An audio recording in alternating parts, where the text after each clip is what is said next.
Well, hello again. I'm Bill Russell, President of Lake Norman Chamber of Commerce, and this is another edition of our Focus Friday. Today's focus is on healthcare, and today we have partnered with the Charlotte Reginal Business Alliance, and Joe Boss is with us. Joe, thank you very much for you and your organization bringing awareness to these issues.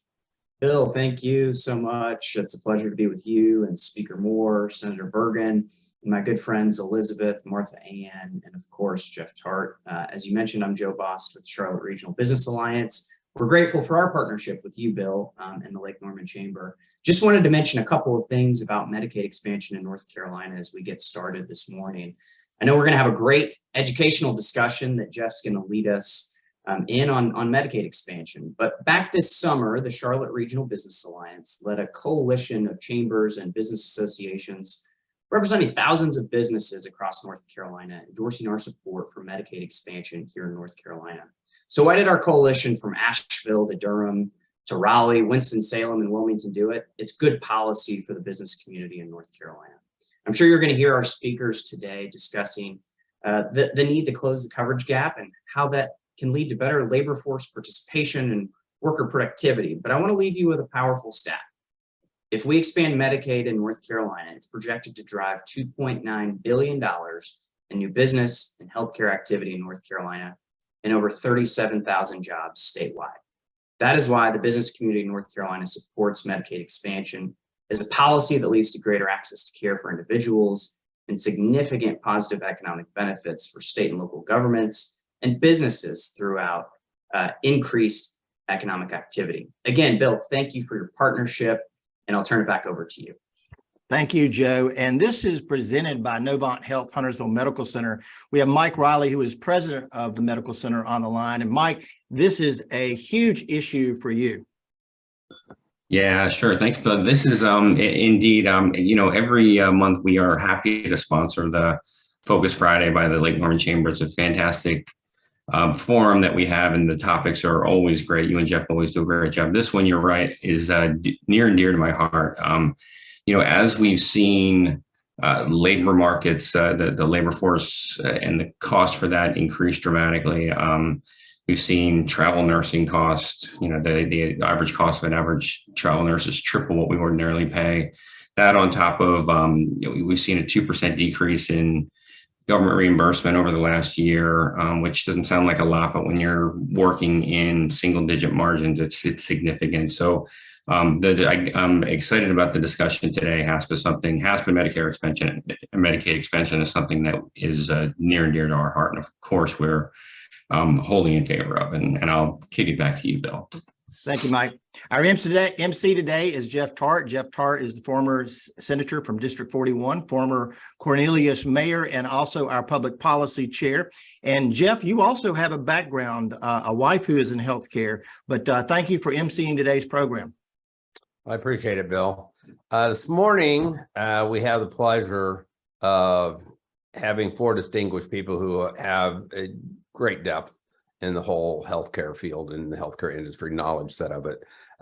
Joe had mentioned it briefly, I'll come back to, but to give everyone a little bit of an idea of the format, this is going to be really just a conversation, and it's intended to be kind of casual Friday, but I guess nobody got the memo and we all dressed up.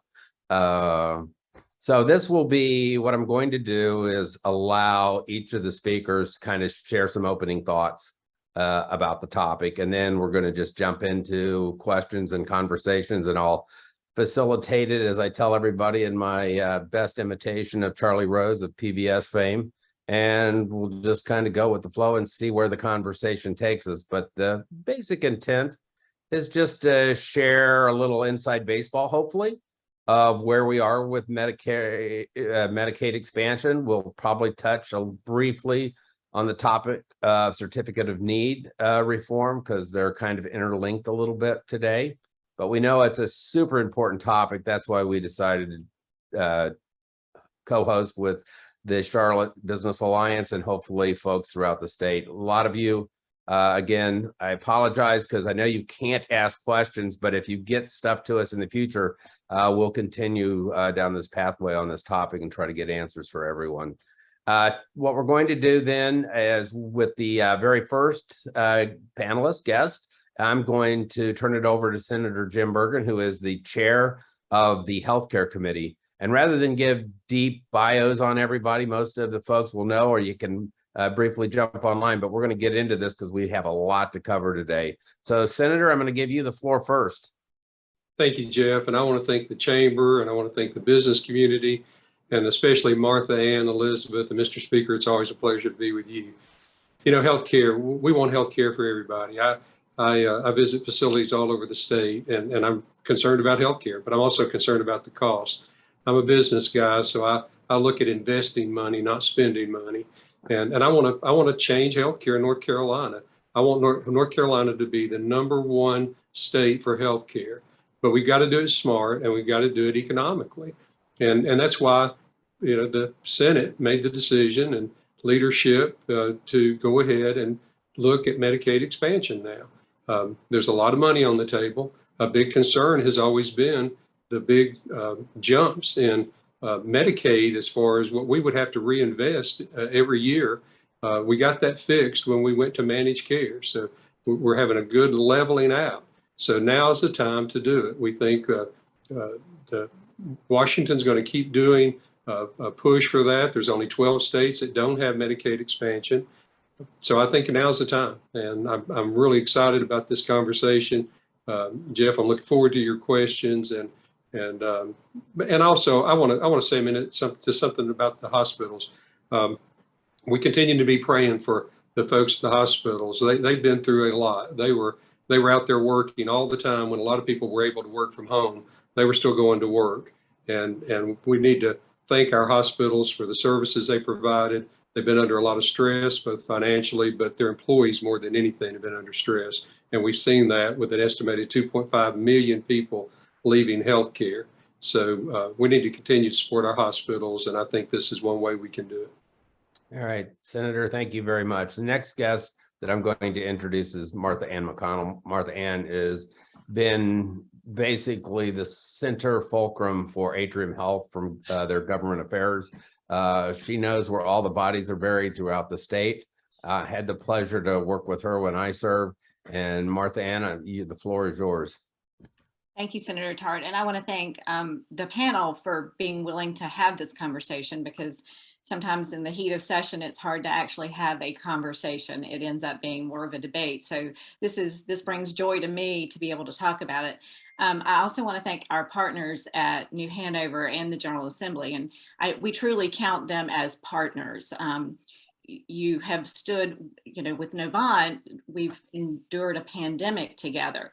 But I also want to include the General Assembly in that as well. You all were tremendously helpful to health systems and providers and our patients by allowing some flexibilities that we didn't have to be able to endure a pandemic. And we are truly grateful for that.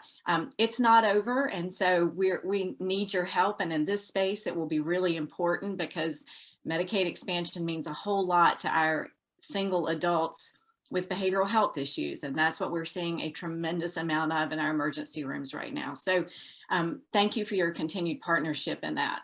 We also appreciate the House and the Senate passing both bills. That's a tremendous piece of work. And I know it was not easy. I can only imagine what the caucus discussions were like. And see, we really do appreciate the work that was put into it. Atrium Health has been urging passage of Medicaid expansion since shortly after the ACA was passed. That's when we walked into then Speaker, now Senator Tillis's office, and Senator Burger's office on the same day, and urged them to think about Medicaid expansion. The promise we got, to Senator Burgin's point, is that once we get the Medicaid budget under control, we'll talk about it. So it's taken a good long while, but we are excited about having the opportunity to talk about it. At that time, we offered to help pay for expansion, and that is still something that hospitals intend to do. Part of that is hinged on our ability to benefit from some federal funding that comes down, which will allow us to take some of the pressure off of the state and the state budget to get expansion done. Today, we've got close to 500,000 people in North Carolina. We really don't know the number because of the COVID experience where no one came off eligibility. So we really don't know how many we've got, but somewhere around 500,000 without insurance. Of the 2.2 million people who fall into the gap where they're not eligible for Medicaid and they're not eligible for the ACA subsidies, 10% of that 2.2 million people are in North Carolina. So it really is a moral imperative. Governor Kasich came to speak to the Joint Committee and said that to us. And I think many of us, it changed the dynamic, even for those of us who have been pushing for it for so long. It has become a moral imperative. While we might suggest improvements to both the House bill and the Senate bill, we are committed to working with you to improve the health of our communities, and specifically to improve the health of our working poor. Some folks are working 2 and 3 jobs with no access to health insurance. It really has an impact on chronic conditions that show up in the most expensive place for the least, they have the least continuity of care in a chronic condition, the emergency room. We'd like to reduce the pressure on our emergency rooms, and Medicaid expansion can help us do that by wrapping more people into our transformed Medicaid program. So thank you for the opportunity for this discussion, and Senator Burgin and Speaker Moore, we look forward to deeper conversations starting after the election. All right, with that, Speaker Moore, who probably needs no introductions, the floor is yours. Well, good morning. It's good to see everyone. Let me get my camera adjusted here. Good to be with you from sunny but cold Raleigh this morning. This is, I don't want to repeat what's been said, but I think Martha Ann hit the nail on the head when she talked about the statistics and where we are on the uninsured. Some of the policy concerns of what we wanted to make certain of when we were looking at this legislation was we didn't want to look at anything that would in any way be a disincentive for folks to return to the workforce. I do believe that probably our single biggest challenge facing our state at the moment is in fact workforce development and continuity in workforce. So we didn't want to do anything that would have a negative effect there. With respect to the overall policy discussion when it comes to Medicaid expansion, we also wanted to make sure that we had certainty of cost and would not obligate the state to any unforeseen expenses way down the road. So if you look at the House bill that passed, it essentially established a number of guardrails.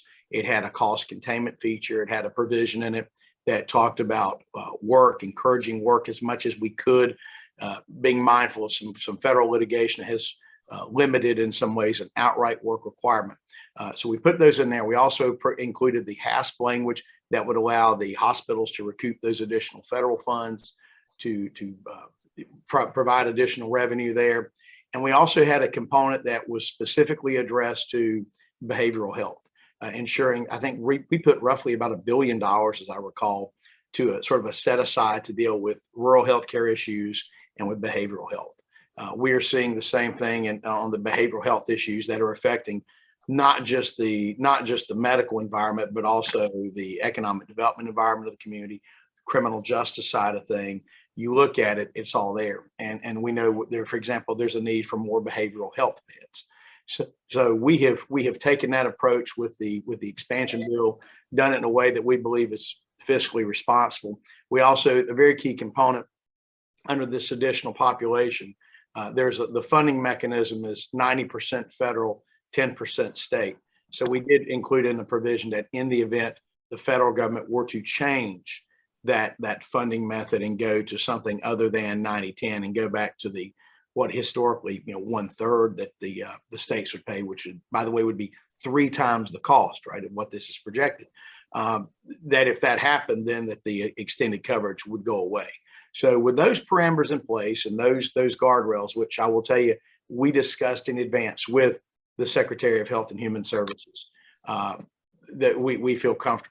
Kind of the status of it right now is neither bill has been signed into law. The Senate passed a version that was a little different, included some other issues about CON, the scope of practice, and a few other things that the Senate felt needed to be a part of the conversation. We did not include those in our legislation, and those are issues we can debate at a later date. But the point is, we've all agreed on the central crux of a fiscally responsible expansion program, and so built into that is an understanding that, well, let me say it this way: while we didn't pass it into law, the secretary is having and has had communications with CMS, which is the federal agency that oversees Medicaid.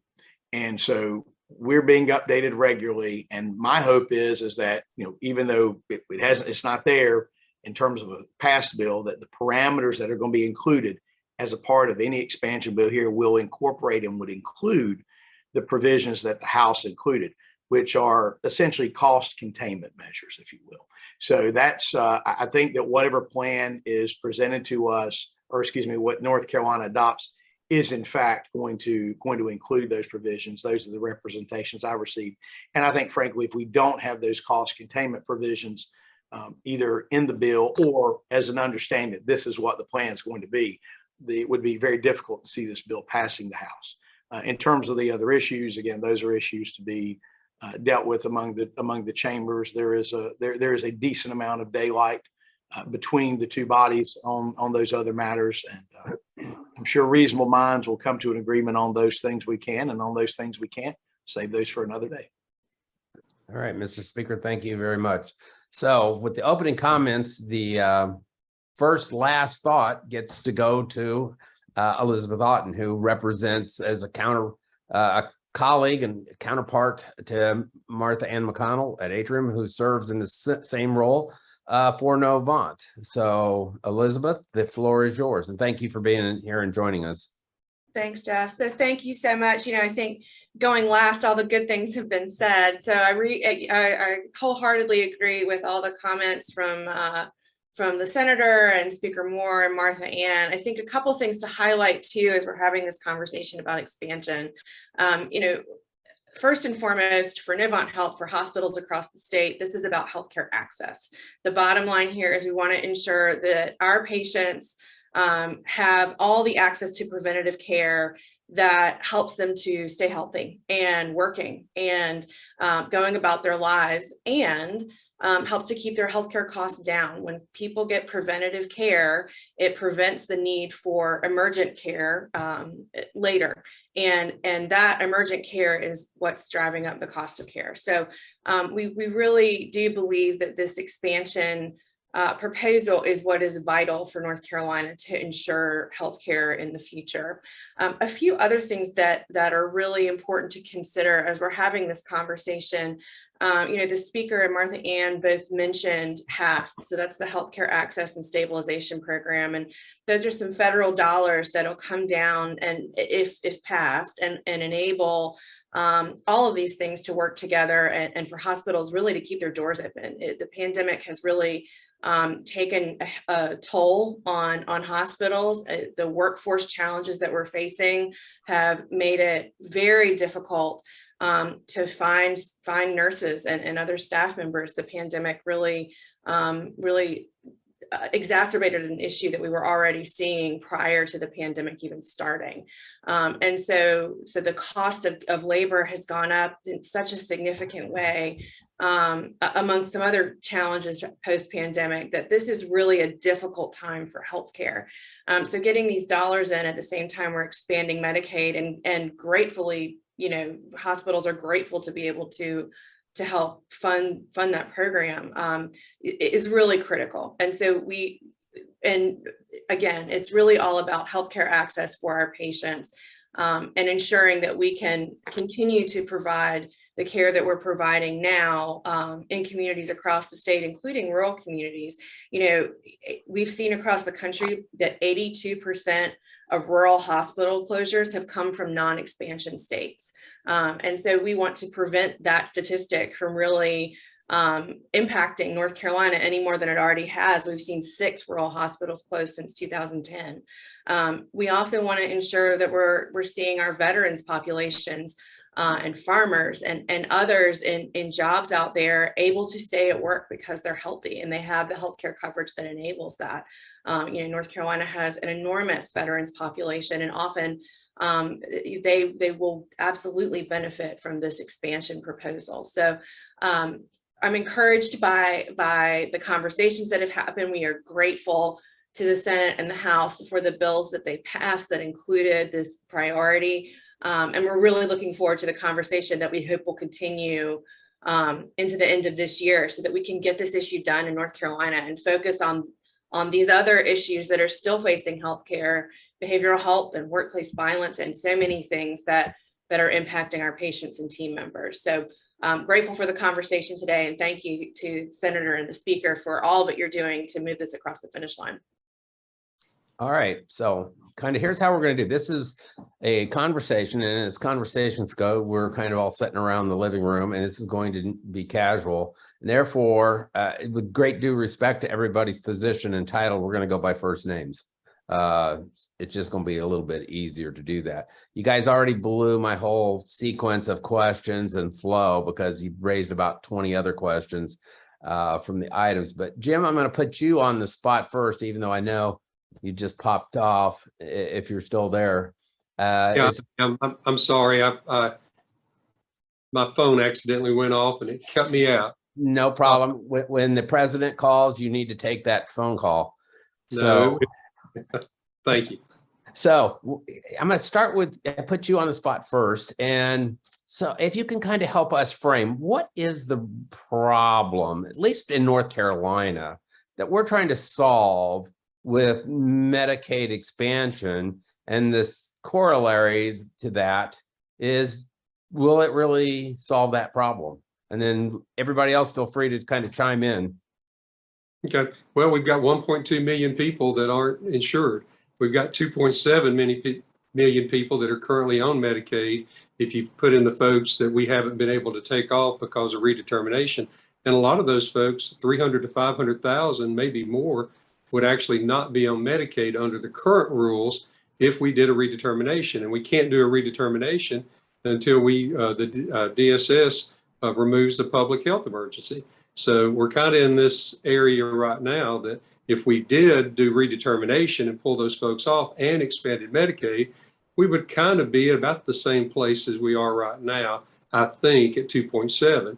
But if we add people to Medicaid right now the way it is, we would go to about 3.3 or 3.4 million people, and that would be a third of the total population of North Carolina. And folks, having a third of your population on this government plan is not a recipe for success. But we want people to be healthy, and spending a little bit of money can really change somebody's life. On average, it costs about $5 a month to treat hypertension. Now think about all the people that are dealing with heart issues and everything else, that if they just would take medication on a regular basis, they could have great quality of life. They wouldn't be in the ER. They wouldn't be, having these chronic issues. So, I tell people I want to take care of the children, the elderly, and the disabled. I want everybody else to work. But I'm as a business guy, I'm concerned about putting people on a government program and leaving them there. And in a few minutes, when we get around to some of the other things, I'll talk about some of the things I've been talking to HHS and the White House about things that I think we can do to get people off of Medicaid and back in the workforce. Now, Medicaid, and we'll continue, anybody can chime in further on any of the questions we throw out there. Anybody have a sense how many in the gap population are actually still working? And to frame it, because at the 138% level above poverty, that for a family of four is earning about $38,000 a year, or about an $18, $19 an hour wage. Do any of them have access to health insurance, or are they opting not to pay for it because they don't have the income? Does anybody have a sense of that point of access concern? Martha Ann? So I don't have, I think those would be great numbers to have. I'd also like to know how many jobs some of those folks are actually working, because most of them are working more than one job. Right. I can tell you if they're currently on Medicaid and then they become eligible for subsidies after redetermination, to Senator Burgin's point, we really don't know. The monthly cost for a bronze plan is about $324 a month, which is unreachable for a lot of folks who are making minimum wage in North Carolina, especially if they're trying to insure a family. That's an individual cost. So the subsidy is an answer for a lot of people, but it's not an answer for everybody. And so even folks who are working, if they are determined to be eligible for Medicaid, it actually allows them to potentially put more food on their kids' plate. And if we figure out a plan where, the Medicaid expansion piece of it will allow them greater access, it's a win all around. To Senator Burgin's other point, it's $5 a month to take care of hypertension. So I'm not sure, Senator, that I've answered the question, because I don't know that the data is out there for how many people are actually working. But, just being able to work doesn't necessarily mean that they have the resources to pay that $324 for a bronze plan, not even a silver plan for an individual, let alone a family. We do Elizabeth, know you had a comment? nationally that about 63% of the folks that fall in the coverage gap are working. And so I don't know what that translates to in North Carolina, but we know on the national scale, 63% of folks in the coverage gap are working. We know that they're working in fields like childcare and construction and food service and farming. And so being healthy in those roles is critical. I mean, as we face a crisis in availability of childcare workers as well, having healthy folks able to take care of the children of those working in even other fields is just so critically important. So what we've seen in this coverage gap conversation really is that folks are too, and I'm going to use this word, but it's not correct, wealthy to qualify for Medicaid as it currently is outlined in North Carolina, but they just don't have the resources to afford the healthcare coverage that's out there that they could get, as Martha Ann was outlining. So, this specific population is one that is working and really is one that needs to be healthy in order to be able to continue to do that. Well, and I also want to point out that this is also about employers. So in North Carolina, we have a tremendous number of small employers, many of whom are breaking their own banks to keep their employees insured. It's not an inexpensive endeavor. Atrium Health is self-insured, so we're not a small employer by any stretch, but we are paying that increased cost for keeping our teammates insured. And so Medicaid expansion can actually give some relief to some of our small employers who have tried very hard to take care of their employees. So, I mean, we've got a pretty straightforward case of why we should be expanding Medicaid. And I hear a real positive across the entire panelists and even the business community. So why aren't we passing it? What's the barriers?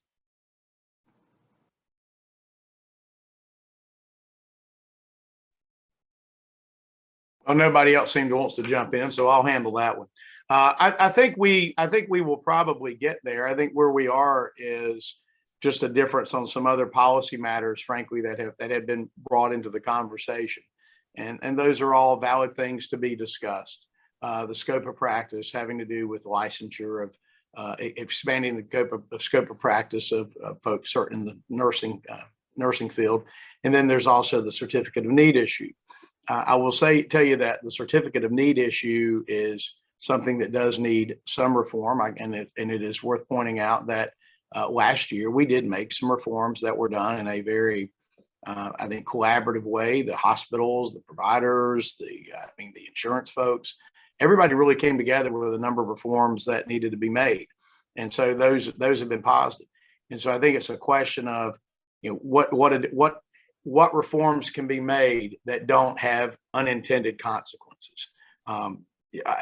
Trying to begin fully understanding hospital finance has been a challenge, and it is very different from the way we do a state budget, which is very different than the way that folks will run a normal business budget, as Senator Burgin probably would know as well.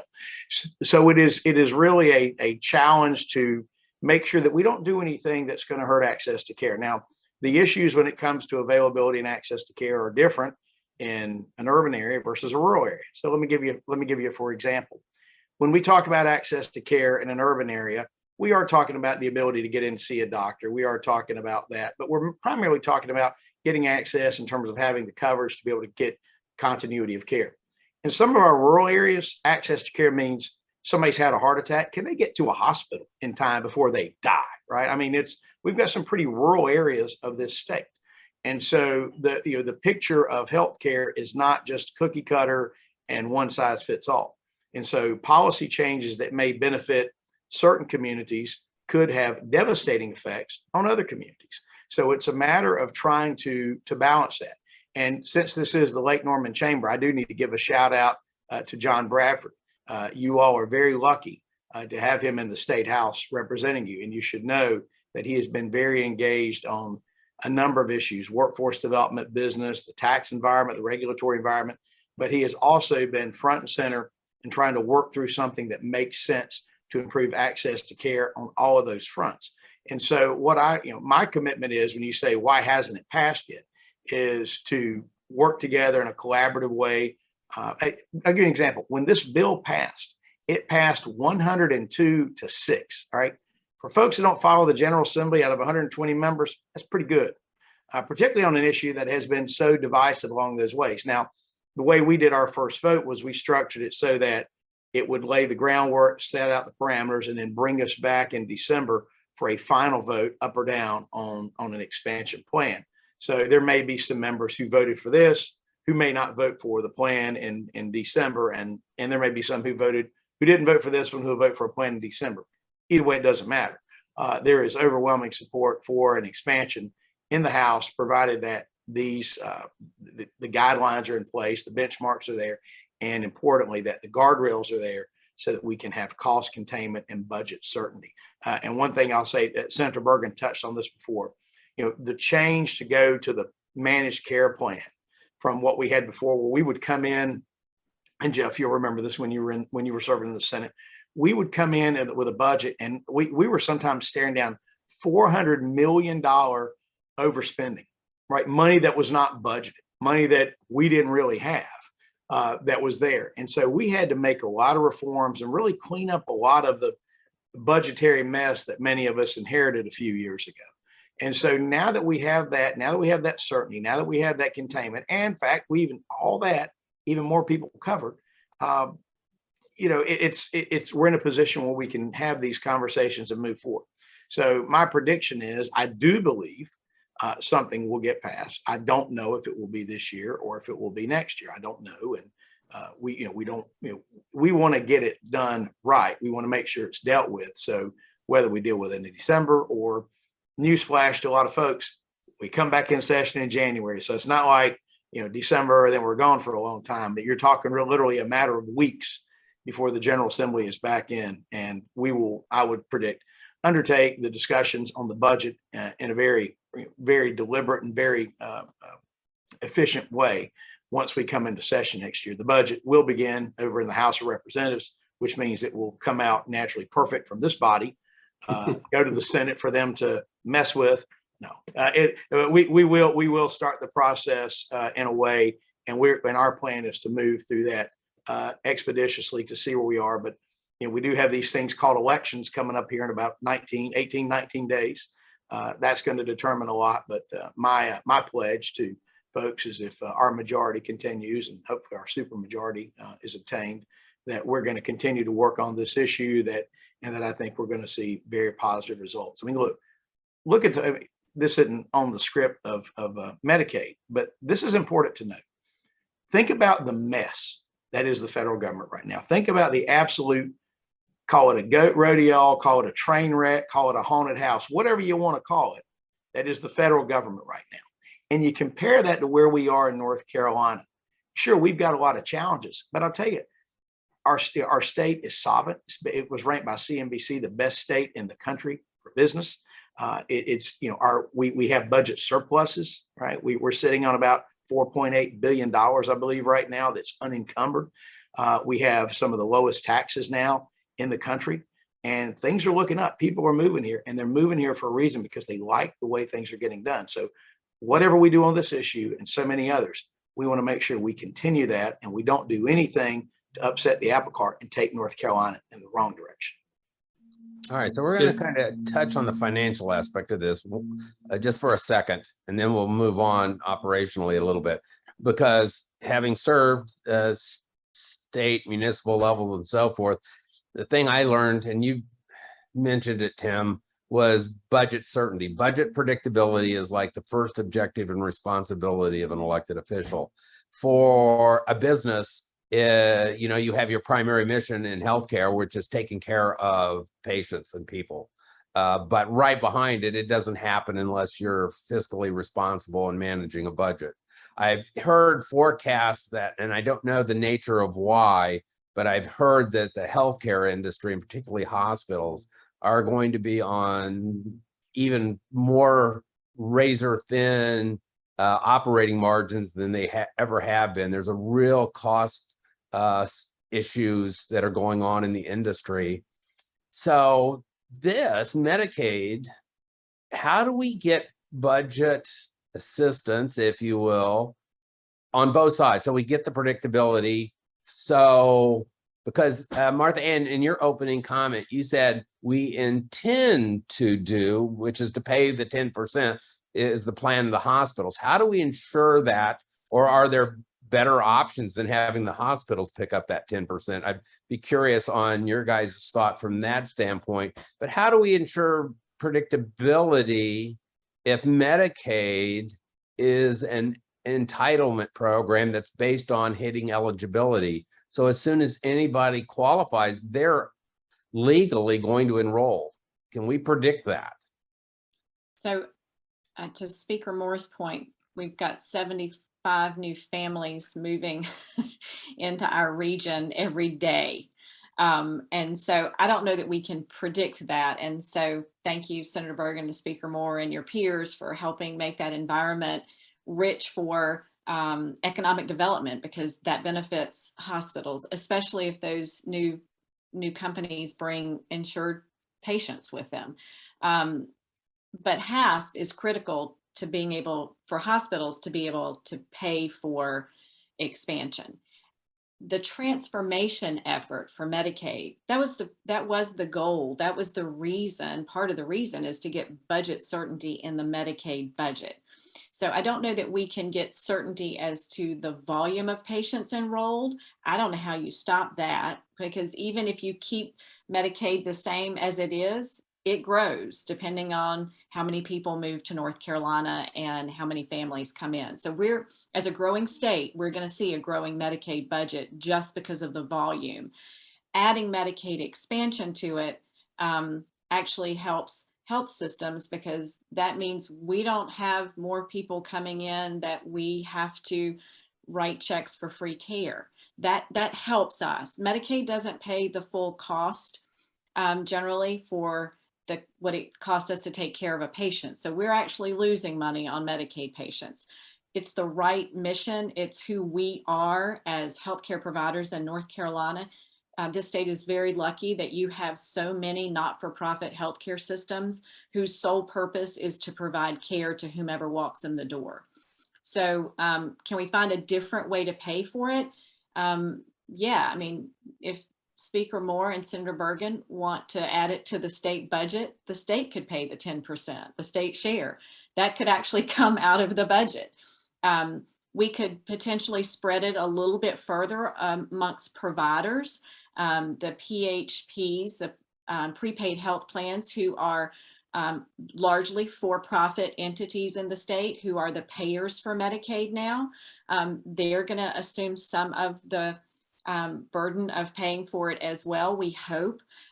So, you know, we're trying to be good partners with the state in doing this. And so for that reason, hospitals offered to pay for expansion. It's the right thing to do. And if the state wants to contribute some funds to it, we're always welcome that. But we're willing to bear some of our fair share of the expense of it, along with the PHPs and other providers. I'm always interested in other opportunities. CMS provides some barriers for us to spread payment for Medicaid much further. But, you know, I think we're going to look for a North Carolina solution. And right now, having hospitals pay for it but only if we can get HASP along with it. It's critical to our ability to pay for it, particularly as hospital finances hit the skids. It is that what you're seeing in the news is accurate. We are hemorrhaging in many places, labor cost, supply cost. It's, you know, it is not untrue, and it is very, very real. And we saw ECU Health laid off 300 employees last month. Just this week, Harnett Health, Senator Burgin, my sympathies to the Harnett County community. I didn't know Harnett Health had that many employees. It's a tremendous dent in that health system and that community. So these challenges are real going forward. And so spreading it would be a great idea, but we've committed to helping pay for that 10% share. Jim and Tim, and then Elizabeth and Martha Ann, you guys can chime in as appropriate, but I'm interested in the aspect of the guardrails. And again, kind of ties to the budget predictability and certainty, but a couple things. One is, and I think, Tim, you had mentioned there's maybe provisions or at least being discussed around a work requirement. I don't think any other states are doing that. Curious if that's what's the thought behind that? Is that an issue? We also, the comment, which, and I get if the federal government said all of a sudden, let's take the absolute extreme, which won't happen, but say the federal government said, okay, we're no longer subsidizing Medicaid, not only at the 90%, we're just not doing it at all. Good luck, states. And then obviously that would probably, and not trying to be over dramatic, bankrupt North Carolina. How do you, because you made the comment, we would then have to withdraw that healthcare coverage to that population. How would you ever take healthcare coverage away from somebody at that point? I mean, I'm not even sure how we would do that. So how do the guardrails, what's the thought on how to make them pragmatic and applicable in this environment? Well, first of all, I don't foresee the federal government changing this. It has stayed in place with a Democratic president, Democratic Congress, a Democratic president, Republican Congress, a Republican president, Republican Congress, and with and now back with a Democratic president and a Democratic Congress. So under every scenario, this has remained in place. So I'm not as concerned. But the way this bill is written is that it would not require a subsequent vote. It would be an automatic termination of the program. Okay. So it would require an affirmative act of the General Assembly to continue on. And the reason that's important is because of the fiscal issue. If the budget certainty is based upon the percent of match that the feds are paying versus the state. But all of a sudden, if that cost were to go up to 3 times that, we couldn't afford it. I mean, well, we could, but we'd have to go raise taxes or do things that we're not going to do. And so that's just to cut to the chase. That's the issue. But those guardrails are actually built into the plan that HHS is working on. And we pre-negotiated those. And I got to give a shout out to Secretary Kinsey, who I think has done an incredible job in really trying to balance in his work to try to balance the various needs and competing interests and different thoughts from the political spectrum and the healthcare realm, you name it. And so the plan that is being discussed with CMS, as I understand, does include all of those parameters, which we had discussed on the front end. I made clear to the governor, I made clear to Senator Burgin, and I made clear to everyone I've dealt with that in order for this bill to pass into law from the House of Representatives, it has to have these guardrails in place, because otherwise we're jeopardizing the fiscal well-being of our state. So at the end of the day, I don't see much daylight between us and the Senate on those. What the Senate didn't necessarily spell all of that out, but the understanding was with HHS, this is what the parameters would be. So there's really, again, there's not a lot of difference, I don't think, in those provisions. There's the issues about the tax or the fee or the assessment, whatever you want to call it, that the providers pay. There are issues about how is that going to be shared amongst all the other entities that are involved in supplying these benefits. And then there's also going to be the issue out there on the CON and the scope of practice and all those things. And so there are, if people keep asking me, is there a deal cut? Is there anything? Let me be very clear. There has been no deal cut. In fact, at this stage of the game, 18 days from an election, we're not really having many policy discussions at all. Everybody right now is focused on the elections and getting on the other side of that.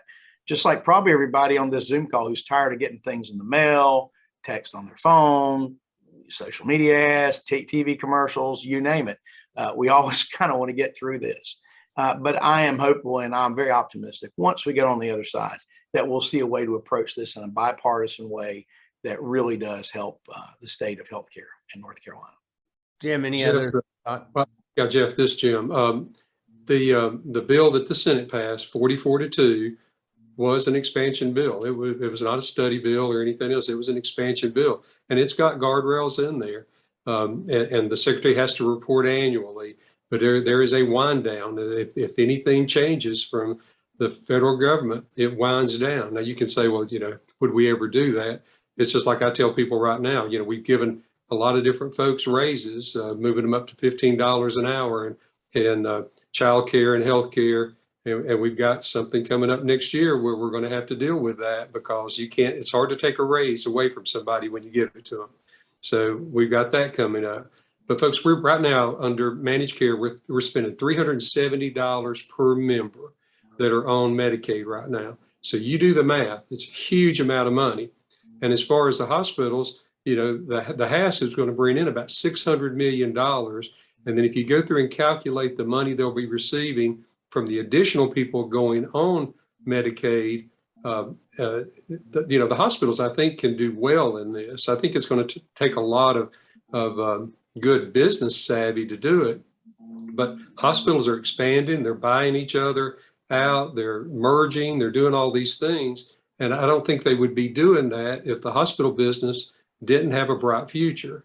I'm concerned about rural health care. I'm concerned about what Martha Ann just talked about with Harnett Health and all of the rural providers. I don't want us to lose one more hospital because that means somebody's got to drive further to get their treatments, and especially anything to do with cancer treatments. A lot of the rural areas don't have facilities. You can't get you can get chemotherapy in Harnett County, but you can't get radiation treatments in Harnett County. And folks, we have, I can get the numbers right. We have 31 counties in North Carolina that don't have a psychiatrist, 23 that don't have an OBGYN, 20 that don't have a pediatrician. And unless it's changed, there were 3 that don't have a primary care physician. So for the 9th most populous state, the best state to do business in the state of in the country, the best state to do business, I don't think those are good numbers. And we have one of the highest healthcare costs in the country. So, and then we rank lowest on healthcare, overall healthcare, we rank in the lower end. So we have a lot of work to do, but there's a lot of money involved, and we're losing $500 million a month not doing expansion, plus a $1.5 billion bonus over 2 years. And I loved what the speaker said about putting $1 billion toward mental health. And I tie mental health and opioid and healthcare all together now. I talk about mind, body, spirit. It's all one function now. And we need to be treating people like that rather than treating them for mental health or for, blood pressure, or diabetes. We got to treat the whole person if we're going to have great health care. Yeah, I agree with what Senator Burgin said on that. I want to give you some other numbers, as he mentioned. I finally found my notes. But over 2 years, the state will get roughly $1.5 billion in federal Medicaid receipts from the ARPA enhancement bill. So that's another $1.5 billion. Looking at as much as $3.1 billion in additional HASP reimbursements to support hospitals. And I think that number, Martha may know, that number may even be higher than that now. I think it's projected to be upwards, maybe over 4, closer to 5. And then about $60 million would be generated from the gross premiums tax related to it. And then as far as the actual Medicaid dollars coming into the state, you're talking roughly between $4.5 to $5 billion. At least those are the initial projections. Those may have even changed as well. So in a state that has roughly a $30 billion annual budget, that we control. That doesn't include the pass-through money, which is probably another 25 billion. But these are significant sums that all in all will go to improving healthcare in the state. And to Senator Burgin's point, as a growing state, as a state that is doing so well, this is one of those areas we need to deal with. Get this fixed, and of course, with fixed workforce, we'll be on our way. And I just want to clarify, I think all of those numbers are correct. But for Atrium Health, we hope in 3 years we break even on Medicaid expansion. Without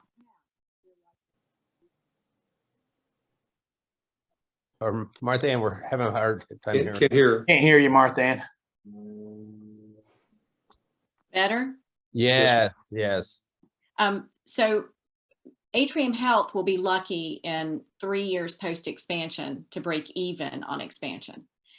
We actually are potentially a loser, and there are other health systems in the state that are losers as well. And it has to do with our assessment that we use to pay for expansion and how that shuffles out. So it's a complex, to the speaker's point, it's a complex formula, but we actually don't make a lot. We may not make anything on expansion, but it's the right thing to do for our patients. And it improves their care, it improves their access points, and it does more for our behavioral health patients than maybe any other population except the working poor.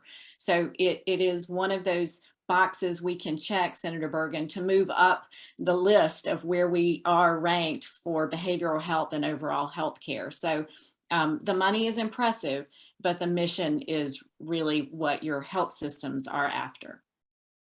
Absolutely. I can absolutely underscore all of that for Novant Health as well. And I want to really highlight something that Senator Burgin said, that the state is losing $500 million a month as we wait to pass a policy that is very much supported in both the House and the Senate and the business community and among hospitals. And so I think that we are so hopeful that this conversation is really continuing, that after the election, when we can all get our mailboxes and phones back, as the speaker said, we can clear the decks and focus on this in the end of November and December and get this done for North Carolina, because, you know, these are dollars that aren't coming into our state to care for our people. And that, as Martha Ann said, is just help. Our mission is waiting on these dollars and these patients being covered. So we are so grateful for this conversation and are really hopeful that it continues to move forward quickly. Quick comment, and I'm going to pick up because we're talking expansion, but there's another form or iteration of expansion, and this is more of a shout out for our health systems. Particularly Novant and Atrium. You know, there's a large conversation nationally around, you know, should our health systems be consolidating? And we have a handful of major systems, with Atrium and Novant being our premier two, you know, UNC Health, Biden, Mission, et cetera. But I don't think a lot of people recognize, because we talk about losing our small rural facilities, without these motherships, if you will, taking in their little ones under their wing, the closure rate in our small rural facilities would be off the charts. These hospitals, these systems, not really a hospital, but these systems are provide the ability to keep the doors open. I mean, they are funding those rural hospitals, and I don't think a lot of people have an appreciation or realization. But we're getting close to being out of time. But I really want to just at least a minute or two get the panelists' thoughts, because we have a number of what I would call healthcare crises, the suicidal ideation rates in teenagers, things like that. But behavioral health is such a critical need, and we are so understaffed. Child psychiatrists, man, if you know, that's a full employment act for anybody willing to go into that profession and that medical discipline. Thoughts on what are the big issues, and does expansion help us at all in this area? Jeff, I'll talk a little bit about that, because in the last 2 weeks, I've been to different facilities across the state. Just yesterday, I was down at Coastal Horizon in Wilmington visiting with them, and they deal with mental health and opioid. They have between 600 and 700 clients. The parking lot was packed, and I had to get an officer to help me know where to go park. And this is a big facility, thousands of square, tens of thousands of square feet. And they're doing a lot of good work down there. A couple of weeks ago, I was up at October Road in Asheville visiting with them, 800 people that they're dealing with. And it's a combination of mental health and drugs, because there's a big correlation between the people that are using drugs and mental health. The estimate is somewhere around 45% of the people that are illegal drug users also have a mental health issue. We also have the estimate in all the sheriff's jails and in our prisons is somewhere 40 to 45% of all those folks have a mental health issue. And you can't have a healthy population if you don't include the word mental into it. So that's where I want to focus. I want to focus on, and I talk about the 4 3s. And if I can make sure that a woman gets the first 3 months of from conception, the first 3 months of pregnancy, the first 3 months of birth, the first 3 years into 3rd grade, if you let me have an input in people's lives during those 3s, I'll have a good outcome. And that's what we need to be concentrating on. And I think that's the vision our state needs to have, is changing healthcare in 1 generation. I'm going to borrow those. That's an incredible idea around the 3s. And my wife's a pediatrician and my daughter is as well. So it rings solid. Any other comments, Martha Ann? I know the behavioral health is a big thing that we've talked about.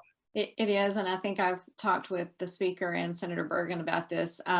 If we can clear, to what Elizabeth said, clear the decks of expansion. It is our passion. It is our work. We subsidize behavioral health at Atrium Health about somewhere between $65 and $70 million a year. We started our own residency program, no federal dollars, no state dollars, so that we can generate workforce. So, Mr. Speaker, I look forward to engaging in you in a conversation of how we scale that. It is our next pandemic, and we're in it right now. And from stories across the country, it is clear we have to address it. And I think Medicaid expansion is a good start on that. But I would be remiss if I did not say that significant changes to CON definitely impact our ability to scale our behavioral health contribution. As we focus on how we support that, CON is a big part of that, and not CON for psychiatric beds, but CON for ambulatory surgery centers and some of the proposals that we've talked about. So it's these things that could be dealt with in a different way and not within expansion that we need to have a longer conversation about, because adding CON into this discussion denigrates the impact that HASP has on us, which truly impacts our ability to scale those essential services that do not pay for themselves. And let me just add to that. I think that I have a colleague who describes healthcare financing as a house of cards. And I think that really is such a great metaphor for it, because when any piece of it is yanked away, if it isn't done very carefully, the whole house tumbles. And so when we're talking about new programs that we would be so excited to implement around behavioral health, for example, around maternal and fetal health, so many challenges out there that we are itching to address fully with some of these dollars that'll come in through HASP and expansion. I think that the CON conversation is one that has to be had so very carefully to ensure that that house doesn't crumble. And so our hope is really that we move forward on expansion, we move forward on HASP, and that we can have a really solid, thoughtful, careful conversation around CON in the coming session or future sessions to ensure that we really can continue and grow access effectively.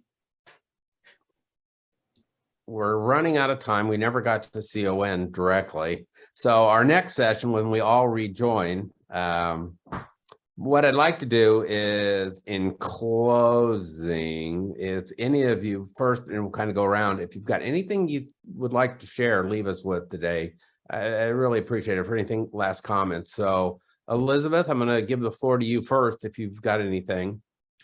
I think overall, I just want to thank Speaker Moore and Senator Burgin for all of your work on these issues. This has been, I know, a difficult conversation for the state of North Carolina that has been a long time in the making, and a path. You had a vision and a path, and now we're at a point in it that we are just so excited to see what comes next. So at the end of the day, thank you for all that you're doing, and really trying to, I think that there's some politicians who say things and there's some politicians who do things. And I think these are two among many of their colleagues who are really trying to do things for North Carolina, especially in the healthcare realm. So we are grateful for that.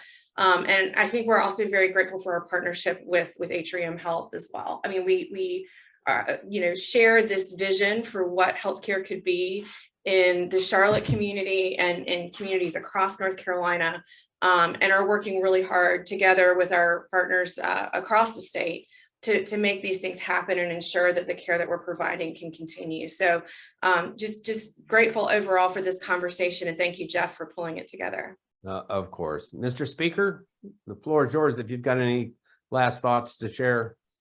I'll just say thanks for setting this up. Appreciate the invitation to be here. As you can see, this continues to be a work in progress. And really appreciate the involvement of our hospitals and providers and all who have been involved in this. And I'm looking forward to seeing us get resolution here in the near future. And with that, I'm going to sign off and wish everyone a happy weekend.